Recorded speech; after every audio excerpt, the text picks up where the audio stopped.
Hey hi everyone, so this is Aniket. So guys, कैसे हैं आप सब? आई होप कि आप सब बहुत अच्छे होंगे। सो गाइस, आज के लेक्चर में हम लोग बात करने वाले हैं बेसिकली एसएचएम के बारे में। एसएचएम का मतलब होता है सिंपल हार्मोनिक मोशन के बारे में बात करने वाले हैं।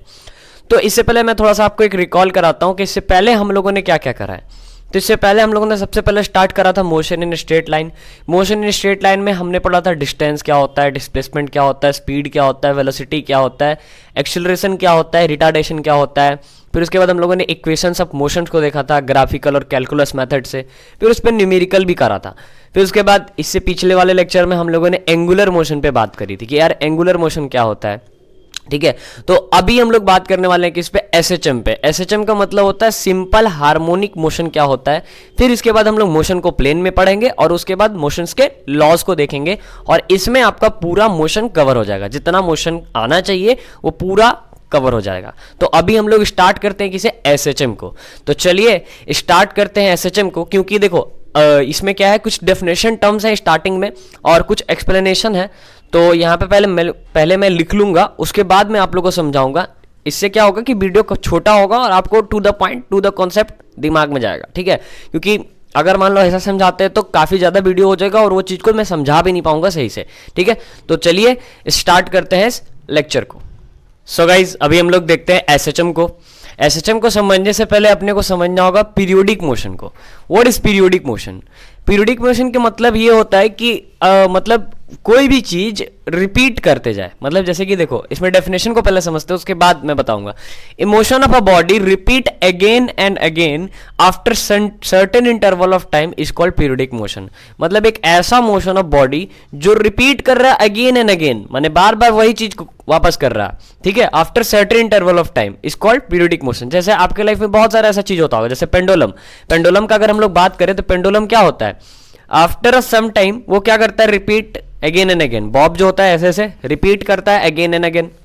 तो उसको हम लोग क्या बोलते हैं, उसको हम लोग बोलते हैं पीरियोडिक मोशन। क्योंकि भाई एक पीरियड से एक पीरियड जो उसका हो रहा है टाइम इंटरवल, यहां से जा रहा है फिर यहां आ रहा है, और आफ्टर सम टाइम इंटरवल वो क्या कर रहा है, अगेन एंड अगेन क्या कर रहा है, रिपीट कर रहा है। इसी तरह से आपका जो सिलाई मशीन होता है, सिलाई मशीन में जो आपका निडल रहता है वो भी देखना, जो जैसे हम लोग कोई भी चीज का सिलाई करते तो tip tip tip tip tip tip, तो आफ्टर क्या हो रहा है, सम टाइम एक इंटरवल फिक्स है, उस इंटरवल में वो क्या कर रहा है, ऐसे ऐसे टिप टिप टिप टिप। गाड़ी का जो आपका मशीन होता है जिसमें बोर होता है, गाड़ी का मशीन में भी ऐसे ऐसे होता है ना, तो वो भी आफ्टर सम टाइम क्या हो रहा है, रिपीट हो रहा है। माने एक इंटरवल क्या होता है उसका फिक्स होता है। या फिर आपका मोशन ऑफ अर्थ बोल दीजिए, अर्थ जो होता है, अर्थ भी एक इंटरवल में ही चलता है। माने 365 दिन के बाद वो फिर से उसी पोजीशन पे आ जाता है जिस पोजीशन पे वो पहले था। ठीक है, तो 300, या फिर वो अपने अगर एक्सिस भी बात करें तो हर 12 घंटे में उसका एक फेस चला जाता है सन के साइड में और एक फेस सन के अपोजिट साइड में। तो ऐसा क्यों होता है, क्योंकि वो पीरियोडिक मोशन कर रहा है। तो पीरियोडिक मोशन क्या होता है कि वो करेगा रिपीट अगेन एंड अगेन, वो क्या करेगा, रिपीट करेगा after some interval of time. तो यहां पे यही चीज लिखा हुआ है कि a motion of a body repeat again and again after certain interval of time is called periodic motion. जैसे एग्जांपल में आपका यहाँ क्या लिखा हुआ है, स्पिनिंग ऑफ अर्थ, अर्थ का स्पिनिंग करना, मोशन ऑफ मून, मून का मोशन करना, मोशन ऑफ पेंडुलम। बहुत सारे एग्जांपल है जो आपके लाइफ में इस तरह से होता है। ठीक है, पेंडुलम हो गया, मून हो गया, या निडल वाला केस हो गया, बहुत सारा ऐसा चीज है। फिर उसके बाद अगर हम लोग देखें तो पीरियोडिक मोशन को हम लोग हार्मोनिक मोशन के नाम से भी जानते हैं। पीरियोडिक मोशन को किससे जानते हैं हम लोग, पीरियोडिक मोशन को हार्मोनिक मोशन के नाम से भी जानते हैं। अब ये सर हार्मोनिक मोशन क्या है, तो बस ऐसा समझो कि पीरियोडिक मोशन ही है, बस उसको नाम दे दिया एक हार्मोनिक मोशन। ठीक है, अच्छा, जो पीरियोडिक मोशन होता है वो ऑल्सो कॉल्ड है ऑसिलेटरी मोशन, उसको हम लोग ऑसिलेटरी मोशन भी बोलते हैं। लेकिन ऑसिलेटरी मोशन में एक खासियत है, खासियत क्या है कि वो अगर सेम पाथ पे रिपीट करे, सेम पाथ पे रिपीट करे तो उसको हम लोग बोलेंगे ऑसिलेटरी मोशन, क्योंकि वो ऑसिलेशन कर रहा है। ऑसिलेशन का मतलब क्या होता है कि वो सेम पाथ पे रिपीट कर रहा है। ठीक है, जैसे मान लो जैसे पेंडुलम, पेंडुलम कैसा मोशन करता है, ऑसिलेटरी। क्यों? क्योंकि वो इधर गया फिर उसी पाथ पे वो वापस आएगा। ठीक है ना, तो ऑसिलेटरी मोशन भी एक तरह का समझो कि हार्मोनिक मोशन ही है या फिर पीरियोडिक मोशन ही है। तो अभी अपने लोगों ने कितना चीज पढ़ा, 3 चीज पढ़ा। कौन कौन सा? एक पढ़ा पीरियोडिक मोशन, एक पढ़ा हार्मोनिक मोशन, एक पढ़ा ऑसिलेटरी मोशन। पीरियोडिक मोशन क्या, जो अगेन एंड अगेन क्या करेगा, रिपीट करेगा सर्टेन इंटरवल ऑफ टाइम के बाद। ठीक है, उसको बोलते हैं पीरियोडिक मोशन। हार्मोनिक मोशन इसी पीरियोडिक मोशन का एक दूसरा नाम है। ठीक है। और ऑसिलेटरी मोशन में क्या होगा, जो रिपीट हो रहा हो वो सेम पाथ में होगा, माने पाथ क्या होना चाहिए, सेम होना चाहिए, उसको हम लोग बोलते हैं ऑसिलेटरी मोशन। अब हम लोग बात करते हैं एसएचएम के ऊपर कि भाई साहब एसएचएम क्या है। एसएचएम का मतलब होता है सिंपल हार्मोनिक मोशन। ये सिंपल हार्मोनिक मोशन का मतलब क्या होता है, तो देखो सिंपल हार्मोनिक मोशन में कुछ नहीं, ये भी अगेन एंड अगेन रिपीट ही करेगा, लेकिन इसमें एक फोर्स आता है जिस फोर्स का नाम होता है रीस्टोरिंग फोर्स। कौन सा नाम होता है, रीस्टोरिंग फोर्स। जैसे कि पेंडुलम, पेंडुलम में क्या होता है कि ये जैसे मान लो ये पेंडुलम है, इसको अगर हम इस पॉइंट पे ऐसे ले जाए तो इसके अंदर एक ऐसा रीस्टोरिंग फोर्स है जो इसको फिर से वापस लेके आएगा, ठीक है। अगर इधर ले जाए तो इसके अंदर एक ऐसा रीस्टोरिंग फोर्स है जो इसको फिर से वापस लेके आएगा। तो एसएचएम में यही चीज होता है कि उसके अंदर वो भी रिपीट करता है अपने पाथ पे, लेकिन उसके अंदर एक रीस्टोरिंग फोर्स होता है, और वो रीस्टोरिंग फोर्स हमेशा एक्ट करता है मीन पोजीशन पे। ये इसका मीन पोजीशन है। अब मान लो ये पेंडुलम है, ट्रीट एज अ पेंडुलम, ये अगर इसका मीन पोजीशन है तो ये आपका इसका क्या, एक्सट्रीम पोजीशन। इधर से जाएंगे तो ये आपका इधर ये वाला पार्ट एक्सट्रीम पोजीशन है। तो ये एक्सट्रीम से हमेशा कहाँ आना चाहेगा, मीन पे आना चाहेगा, फिर ये मीन से हमेशा कहाँ जाना चाहेगा, एक्सट्रीम पे जाना चाहेगा। मतलब इसका फोर्स ऑलवेज किधर एक्ट करेगा, मीन की तरफ एक्ट करेगा। तो अब समझते हैं एसएचएम क्या होता है।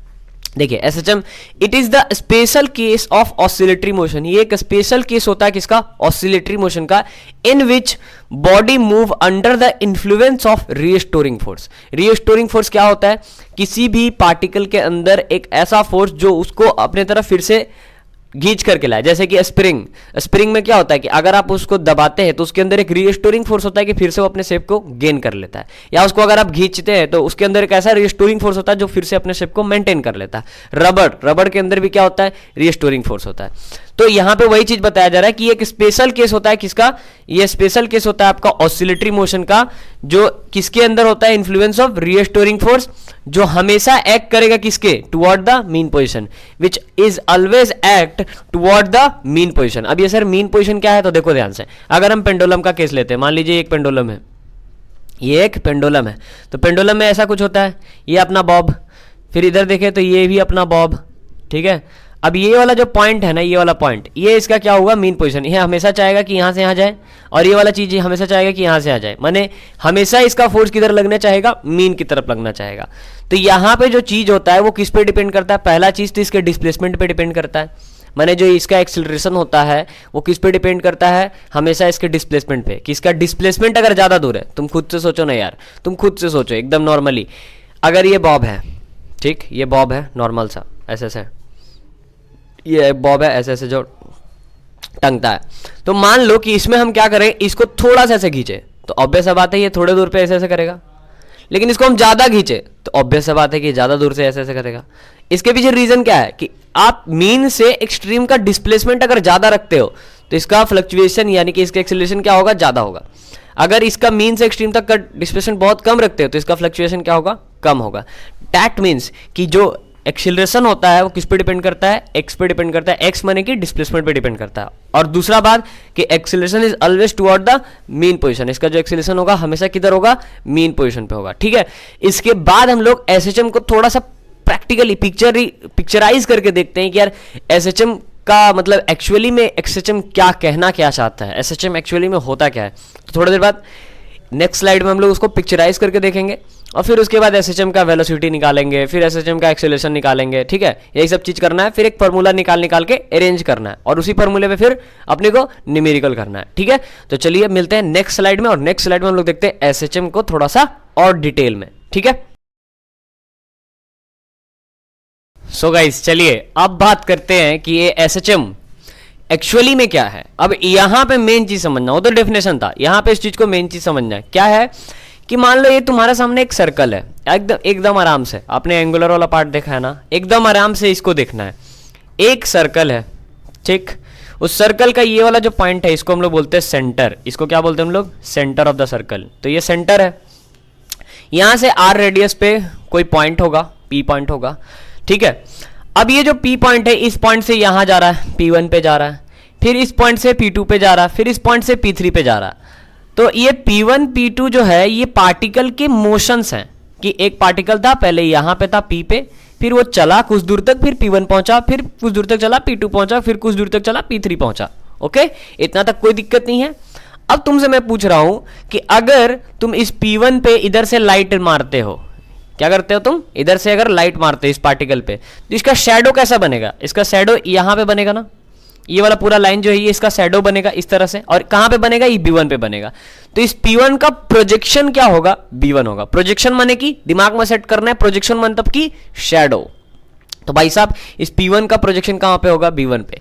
इस P2 का प्रोजेक्शन कहां पे होगा, B2 पे। इस P2 का प्रोजेक्शन B2 पे, P1 का प्रोजेक्शन B1 पे, और P3 का प्रोजेक्शन B3 पे। प्रोजेक्शन माने समझ रहे हो, पार्टिकल चल ऐसे रहा लेकिन उसका प्रोजेक्शन कैसे हो रहा है, ऐसे, ठीक है। माने पार्टिकल अगर सर्कुलर घूम रहा है तो उसका प्रोजेक्शन स्ट्रेट चल रहा है। देखो ध्यान से, पार्टिकल ऐसे सर्कुलर घूमा लेकिन प्रोजेक्शन कहां गया, स्ट्रेट गया। अब पार्टिकल ऊपर से जब नीचे आएगा, जब पार्टिकल ऊपर से नीचे आएगा तो प्रोजेक्शन यहां ऊपर से नीचे आएगा, ठीक है। अब अगर पार्टिकल इधर बढ़ता है तो प्रोजेक्शन इधर बढ़ेगा, और जब पार्टिकल इधर जाएगा तो प्रोजेक्शन इधर जाएगा। मतलब अगर हम तुमसे पूछे तो प्रोजेक्शन बेसिकली किस में चल रहा है, प्रोजेक्शन इसी स्ट्रेट लाइन में चलेगा, कभी ऊपर कभी नीचे। कब ऊपर जाएगा, जब हम इसको एंटी क्लॉकवाइज ले जाएं तो ये ऊपर जाएगा, ठीक है। यहां पे जब ये एंटी क्लॉकवाइज चलेगा इस साइड में तो ये नीचे जाएगा।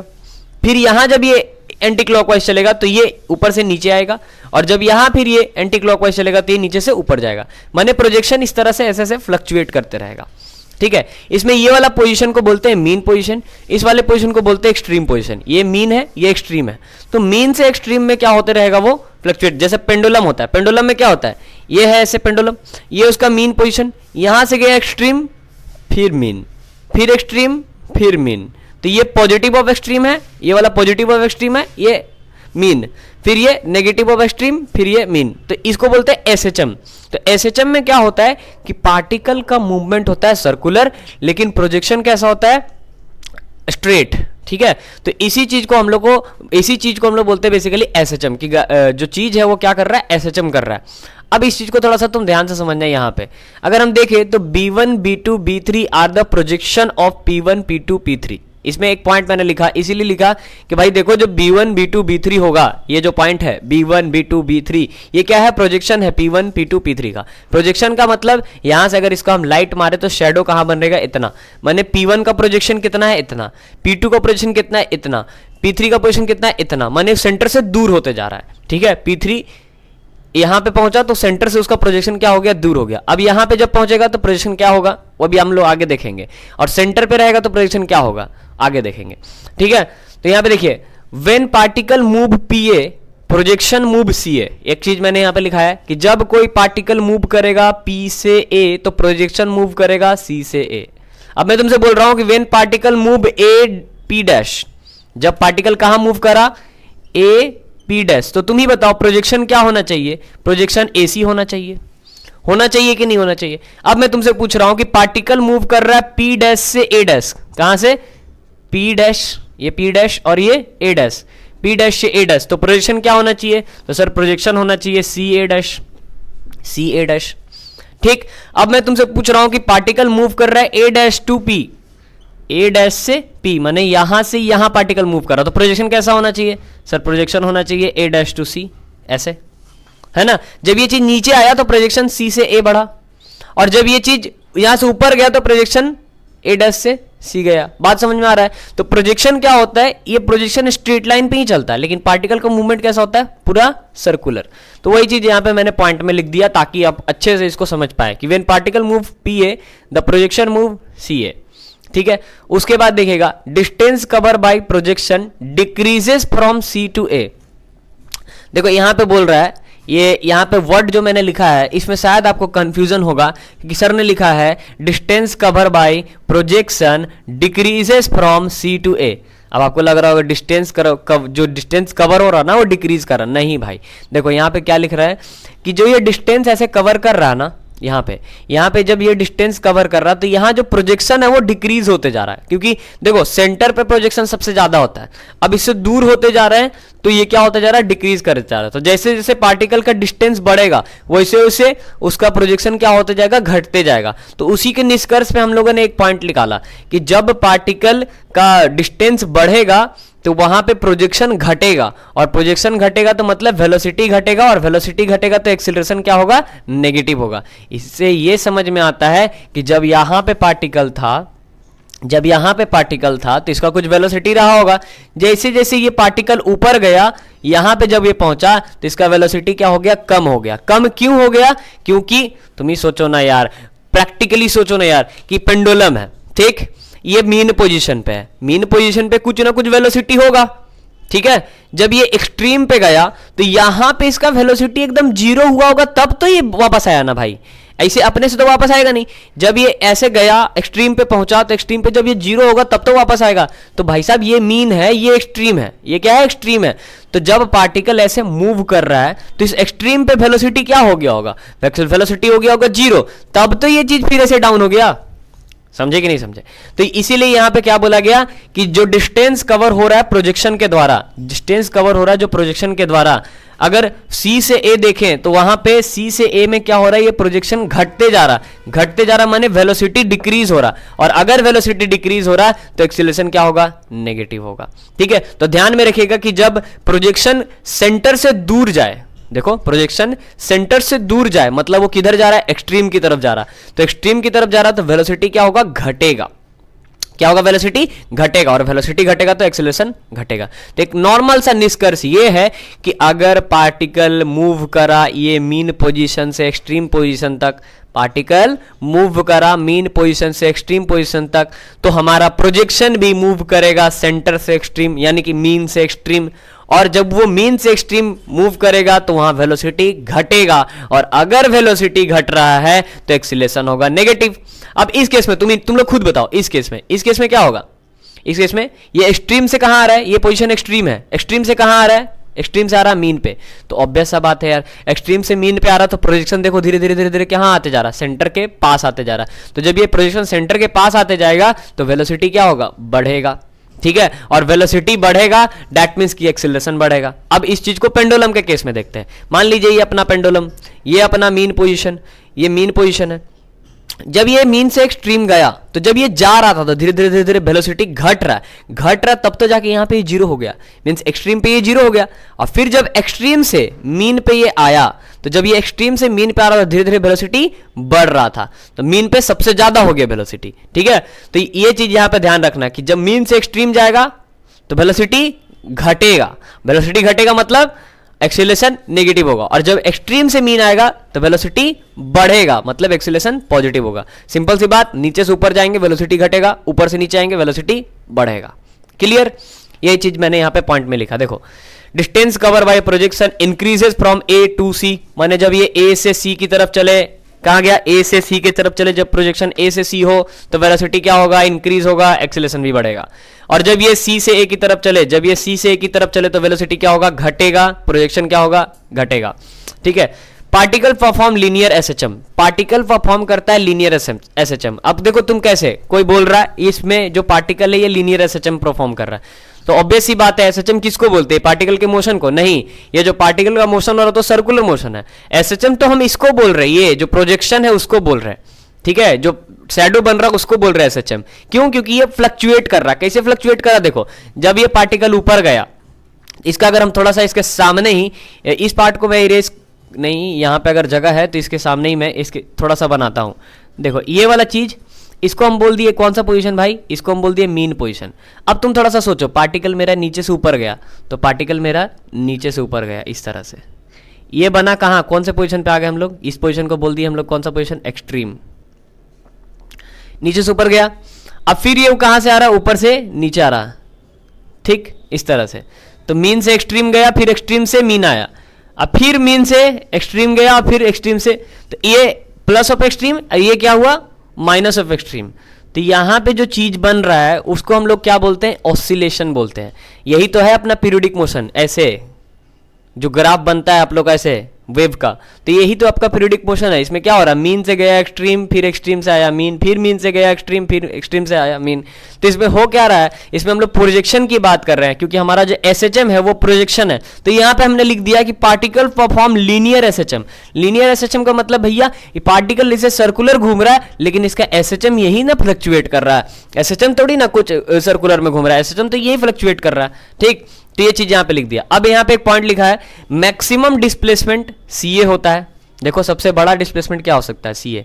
तो जब सबसे बड़ा डिस्प्लेसमेंट अगर सीए है तो इसका एम्पलीट्यूड क्या होगा, इस वेव का एम्पलीट्यूड क्या होगा, यही, और ये पॉइंट था क्या सी, और ये वाला पॉइंट था क्या ए।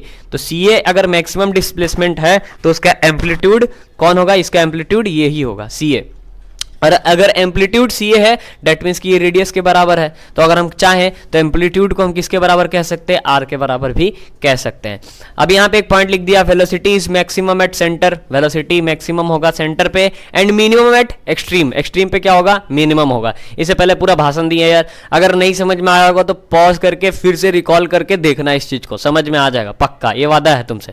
एक बार देखना दोबारा, पक्का समझ में आ जाएगा, ठीक है। आराम से स्लोली स्लोली आराम से देखना और समझने की कोशिश करना, विजुअलाइज करने की कोशिश करना, पक्का समझ में आना है, ठीक है। इसके बाद अपने को 3 टॉपिक पढ़ना है बस। कौन कौन सा, एक पढ़ना है आपको एसएचएम में आपको वेलोसिटी, फिर आपको पढ़ना है एक्सीलरेशन, और आपको पढ़ना है डिस्प्लेसमेंट। मैंने 3 चीज पढ़ना है, डिस्प्लेसमेंट, वेलोसिटी और एक्सीलरेशन। ये 3 चीज पढ़ लिया, एसएचएम खत्म, बस इतना ही है एसएचएम में, ठीक है। तो एसएचएम आई होप कि आपको थोड़ा सा समझ में आ गया होगा। अब इसके बाद नेक्स्ट स्लाइड में हम लोग किस पे बात करेंगे, डिस्प्लेसमेंट पे, उसके बाद वेलोसिटी पे, उसके बाद एक्सीलरेशन पे, बस खत्म एसएचएम।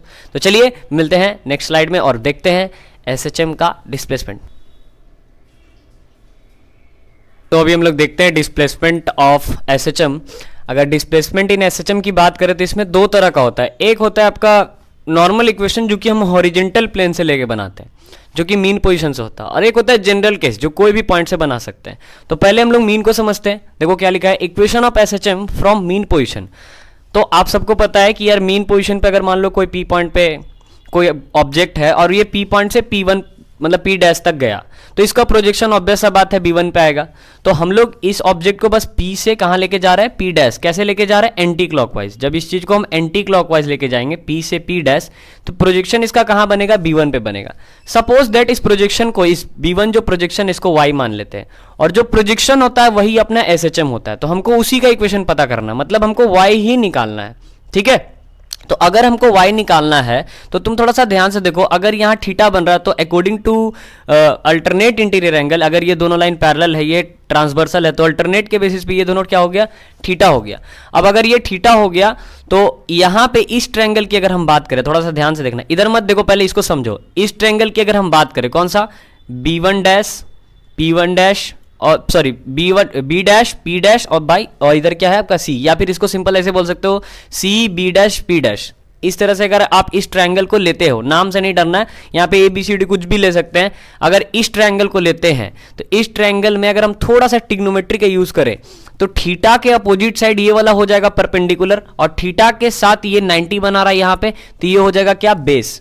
अब हमको निकालना क्या है, हमको y निकालना है, ठीक है। और तुम्हें दिया क्या हुआ है, हमको केवल ये वाला डिस्टेंस r दिया हुआ है, तो ये वाला डिस्टेंस भी क्या होगा, r होगा। सॉरी, ये वाला डिस्टेंस r नहीं होगा, ये वाला जो डिस्टेंस होगा, ये वाला यहां से यहां दूरी दिया हुआ, ये भी क्या होगा आपका r होगा। मतलब समझ लाना, पूरा जो है तुम्हारा r है। तो ध्यान से समझिएगा, हमको दिया क्या है y, और सॉरी हमको निकालना क्या है y, दिया क्या है अपने पास r। तो y और r का रिलेशन कौन देगा, y और r का रिलेशन देगा साइन। क्योंकि तुम थोड़ा सा अपने से सोचो, ये थीटा है, थीटा के सामने वाला परपेंडिकुलर, ये हो गया बेस, तो ये परपेंडिकुलर, ये बेस और ये हाइपोटेनस। तो हमको दिया है r, निकालना क्या है y। तो हाइपोटेनस और परपेंडिकुलर का रिलेशन जो होता है वो क्या होता है, साइन का होता है। बस वही चीज यहाँ पे किया हुआ है। देखो, in triangle C P dash B dash, C P dash B dash, triangle ले लिया, साइन थीटा लगाया। क्यों लगाया साइन थीटा, क्योंकि निकालना था y, दिया क्या था r। तो sine theta is equal to C B dash P dash. देखो यहाँ पे कहाँ गया, C B dash P dash, माने y बाई r होता है ना, P बाई h। तो यहाँ पे क्या लगा है, P बाई h लगा है, माने y बाई r। तो y इज इक्वल टू क्या आ जाएगा, इधर से ये r इधर चला जाएगा तो क्या आ जाएगा, r साइन थीटा। और हम लोगों ने एंगुलर डिस्प्लेसमेंट में पढ़ा है, क्योंकि आप सबको पता है एंगुलर डिस्प्लेसमेंट क्या होता है, एंगुलर डिस्प्लेसमेंट जो होता है वो क्या होता है, ओमेगा इंटू टी होता है, ठीक है। एंगुलर वेलोसिटी इंटू टाइम होता है, तो angular velocity into time omega into T होता है। तो हम लोग यहाँ पे थीटा के जगह पे क्या रख देंगे, आर साइन, यहाँ पे आर साइन तो था ही, थीटा के जगह पे क्या रख देंगे, ओमेगा इंटू टी रख देंगे। अब ये जिसको नहीं समझ में आ रहा, इसके लिए उनको क्या देखना होगा, एंगुलर वाला कॉन्सेप्ट देखना होगा। एंगुलर मोशन का कॉन्सेप्ट देख के आओ, समझ में आ जाएगा ओमेगा टी वाला कहानी। अब आप सबको पता है कि आर जो होता है, रेडियस जो होता है, किसके बराबर होता है, ए के बराबर होता है, माने एम्पलीट्यूड के बराबर होता है। तो Y is equal to A sine omega t हो गया। ये कौन से पॉइंट के लिए हुआ, ये हुआ आपके हॉरिजॉन्टल, माने कि इस पॉइंट के लिए, ठीक है। इस पॉइंट से लेके चले तो अब इधर थोड़ा सा ध्यान देते हैं। अब मान लो कि इसमें पहले से मूविंग हो रहा है, मतलब पहले से कोई एक पॉइंट है वहां से चल रहा है, ये इस पॉइंट से नहीं देख रहे हैं हम लोग, इस पॉइंट से नहीं देख रहे हैं हम लोग, कौन सा पॉइंट से, कोई भी अननोन पॉइंट, कोई भी जनरल पॉइंट से देख रहे हैं। तो देखो ध्यान से, जब भी जनरल पॉइंट से देखा जाए ना, तो ये हॉरिजेंटल और ये जनरल पॉइंट के बीच का जो एंगल होता है उसको हम लोग बोलते हैं अल्फा। क्या बोलते हैं? अल्फा। अल्फा को बेसिकली इपॉक के नाम से जाना जाता है, ठीक है। किसके नाम से जाना जाता है? इपॉक के नाम से जाना जाता है। तो इपॉक क्या होता है? हॉरिजेंटल और कोई भी पॉइंट के बीच का जो एंगल होता है उसको हम लोग इपॉक बोलते हैं। तो हम लोग यहाँ पे क्या करना है, हम लोग को प्रोजेक्शन निकालना है। किसका प्रोजेक्शन निकालना है?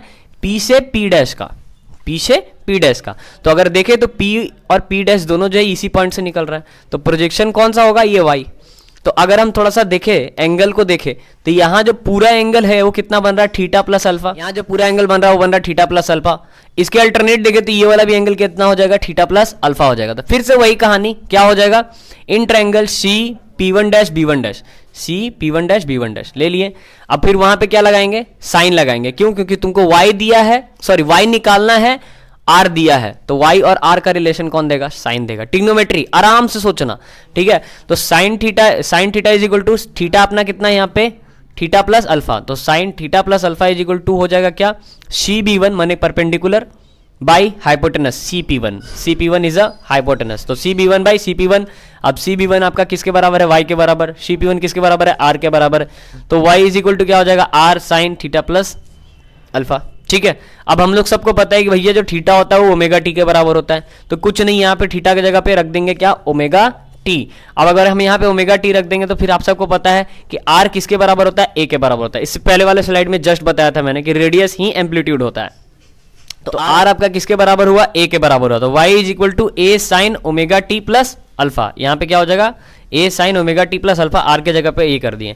अब तुम सोचो, अगर ये अल्फा 90 पे है, माने यहां से स्टार्ट हो रहा है, ये चीज यहां से स्टार्ट हो रहा है, तो वहां पे इक्वेशन चेंज हो जाएगा। किसका इक्वेशन बन जाएगा? कॉस का बन जाएगा। इसी कारण से आपको ट्रिग्नोमेट्री अगर आप लोगों ने पढ़ा होगा फंक्शन, तो वहां पे आपको ग्राफ जो बताया जाता है उसमें देखना, साइन का जो ग्राफ होता है वो 0 से स्टार्ट होता है और जो कॉस का ग्राफ होता है वो 90 से स्टार्ट होता है। तो 90 से स्टार्ट होने का रीजन क्या था? देखो ये यहाँ पे ये रीजन था कि y is equal to r sine omega T plus alpha के जगह पे क्या रखा जाएगा? 90, क्योंकि अल्फा ये पूरा इतना से इतना हो गया, माने 90 से स्टार्ट हो रहा है। जब ये 90 से स्टार्ट हो रहा है तो वहां फंक्शन तुम सोचो क्या होता है?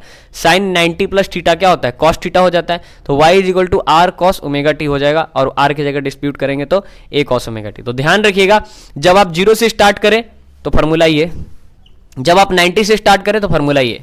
अब आगे की क्लास में जब न्यूमेरिकल करेंगे तो न्यूमेरिकल में आपको ये चीज समझ में आ जाएगा। अब इसके बाद वाले स्लाइड में हम लोग देखते हैं वेलोसिटी इन एसएचएम। तो वेलोसिटी क्या होगा एसएचएम में वो देखते हैं। इसके बाद हम लोग देखेंगे एक्सीलरेशन इन एसएचएम। तो चलिए मूव करते हैं अपने नेक्स्ट स्लाइड में।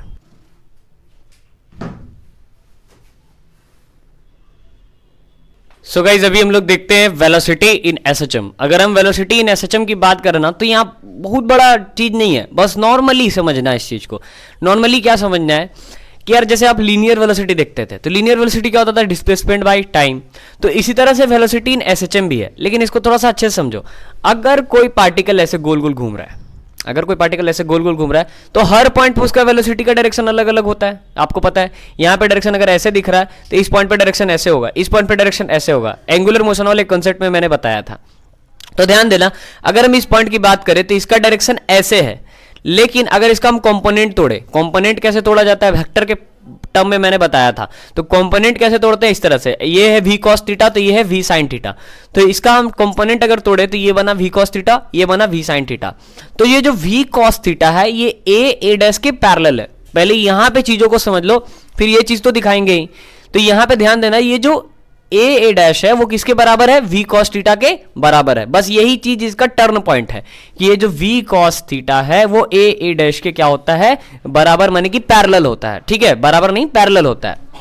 तो यही चीज यहां पे लिखा हुआ है, velocity at a particle in SHM at position b1 माने कि y is equal to component of v parallel to a dash, माने वो इक्वल है किसके? कंपोनेंट ऑफ v, माने v cos थीटा के इक्वल है, जो कि किससे पैरेलल है? a डैश से। माने यहाँ जो y आ रहा है वो y तुम्हारा क्या आ रहा है? v cos theta. और आप सबको पता है कि थीटा का फॉर्मूला क्या होता है? थीटा का फॉर्मूला क्या होता है, ओमेगा टी, तो यहाँ पे थीटा का जगह पे ओमेगा टी रख दिए। अब यहां से मेन चीज स्टार्ट होगा। देखो आपको मेन ये फॉर्मूला याद रखना है, आपको ये मेन फॉर्मूला याद रखना है। लेकिन ये फॉर्मूला आया कैसे, तो उसके लिए कुछ नहीं करना है, बस जो आपने पीछे पढ़ा है ना उसी चीजों को खाली याद कर करके अच्छे से एडजस्ट करते जाना है। बस वो एडजस्टिंग पॉइंट अगर आप समझ जाते हैं तो काम खत्म। देखो फिर से ध्यान से देखो, हम लोग को शुरू में क्या बोला गया कि भाई साहब जो v cos थीटा होगा वही आपका क्या होगा, वेलोसिटी होगा। तो यहाँ जो हमारा थीटा बन रहा है वो थीटा इज व्हाट, थीटा हमारा ओमेगा टी है, तो हमने थीटा के जगह पे रख दिया ओमेगा टी। अब आपको 10th में पढ़ाया गया है कि जो cos थीटा होता है इज इक्वल टू क्या होता है, √1 माइनस साइन स्क्वायर थीटा होता है। तो हम यहाँ बोल रहे हैं cos omega t is equal to √1 minus sine square omega t. चलो ये चीज पच गया, ये चीज लिख दिए। अब आपको सबसे पहले मैंने एंगुलर मोशन वाले क्लास में मैंने बताया था कि ये है बाबू लीनियर वेलोसिटी, ये है तुम्हारा एंगुलर वेलोसिटी। लीनियर और एंगुलर के बीच में एक रिलेशन होता है। क्या रिलेशन होता है, तो r टाइम बड़ा होता है। तो ये r टाइम बड़ा है और आप सबको पता है यहाँ जो r का यूज हो रहा है रेडियस का वो बेसिकली एम्पलीट्यूड है। तो हम इस v को a इंटू ओमेगा भी लिख सकते हैं। ठीक है, बस मैंने क्या बोला कि ये जो फॉर्मूला है ना उसी पे सब कुछ होगा, बस खाली चीजों को पुट करना है। तो ध्यान दो, यहां पे मैंने एक नया चीज बताया तुम्हें cos ओमेगा टी वाला, फिर एक नया चीज रिलेशन बताया। अब इसको इसलिए बताया क्योंकि हम लोग यहां पे पुट करेंगे। देखो cos ओमेगा टी के जगह पे हम क्या कर देंगे, √1 minus sine square omega T. देखो यहाँ पे जो cos ओमेगा टी था उसके जगह पे √1 minus sine square omega T डाल दिए, और यहाँ जो भी था उसको हम लोग लीनियर वेलोसिटी और एंगुलर वेलोसिटी के रिलेशन के थ्रू यहाँ पे a ओमेगा डाल दिए। ठीक है, अब डालने के बाद यहां पे देखो, आप लोग जानते हैं y is equal to A sine omega t होता है। ठीक है, तो sine omega t is equal to क्या हो जाएगा, ये a नीचे आ जाएगा तो y बाई ए हो जाएगा। तो हम लोग यहाँ पे क्या करेंगे, साइन ओमेगा टी के जगह पे y बाई ए, और इसके ऊपर स्क्वायर था तो स्क्वायर डाल दिए।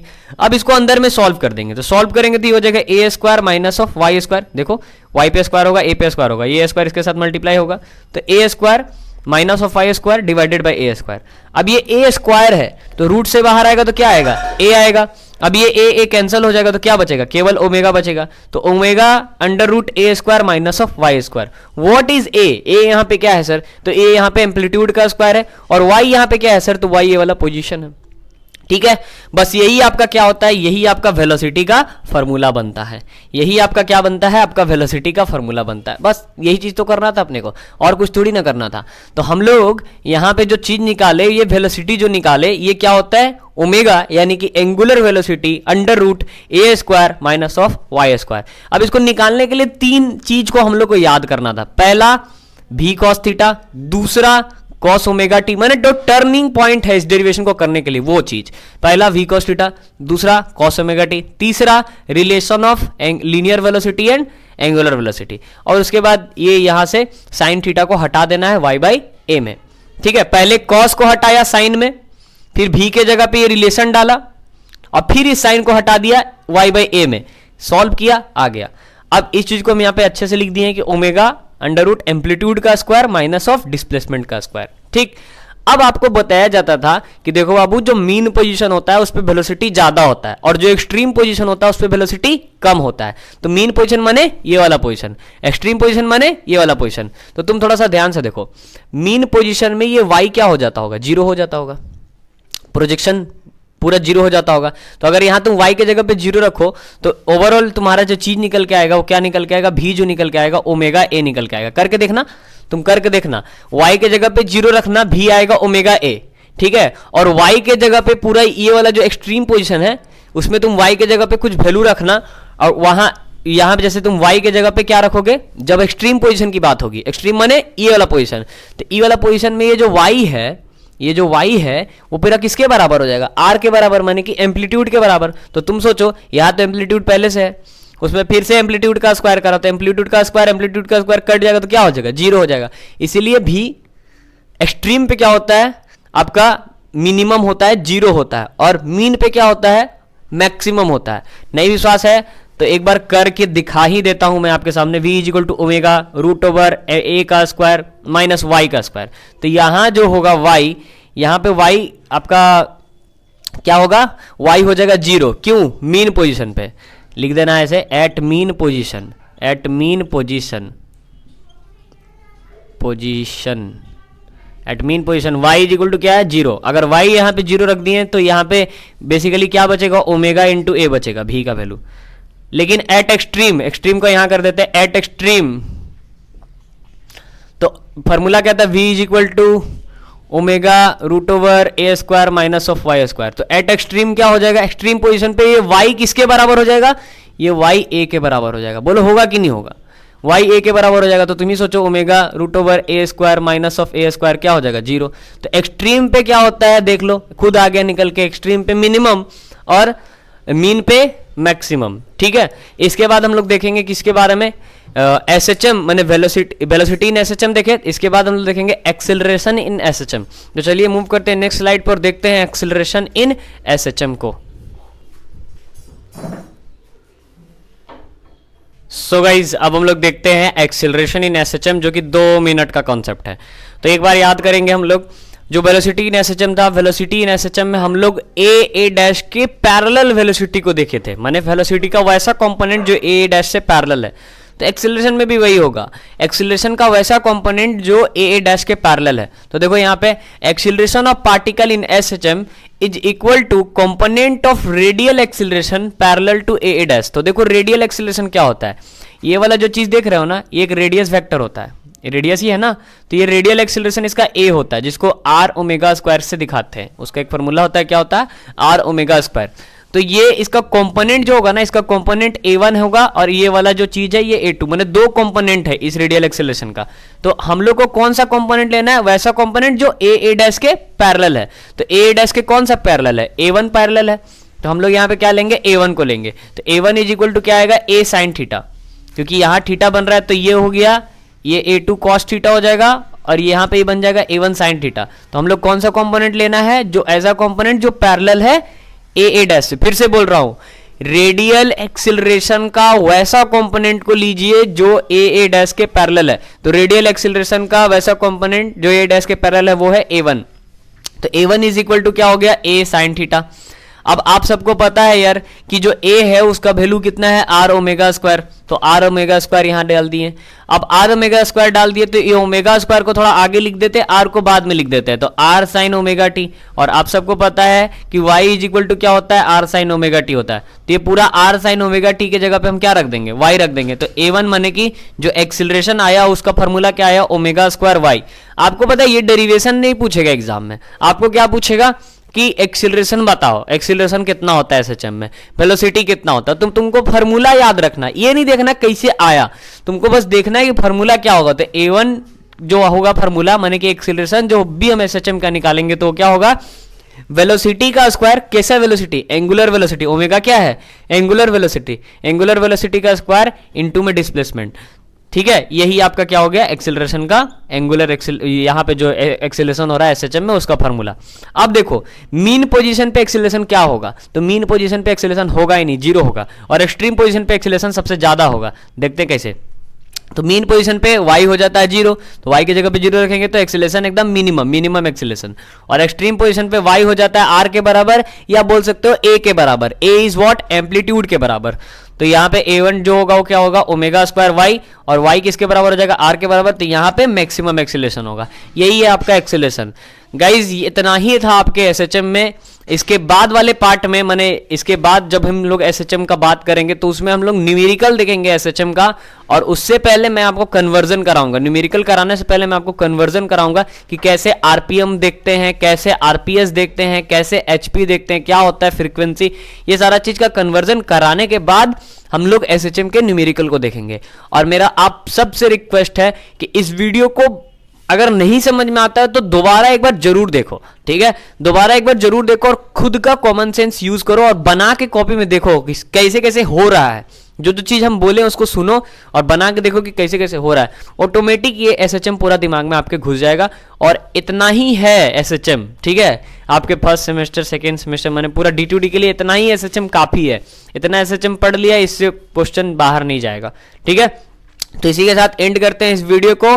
और इसका नोट्स बनाना है, नोट्स बना के आपको इसको अच्छे से समझना है। बाकी आगे के न्यूमेरिकल क्लास में समझ में आ जाएगा कि आप लोगों ने कितना समझा है, क्योंकि ये रिकॉर्डेड है, जब लाइव चलेगा तो पता चल जाएगा, ठीक है। इसी के साथ इस वीडियो को एंड करते हैं। Thanks for watching this video.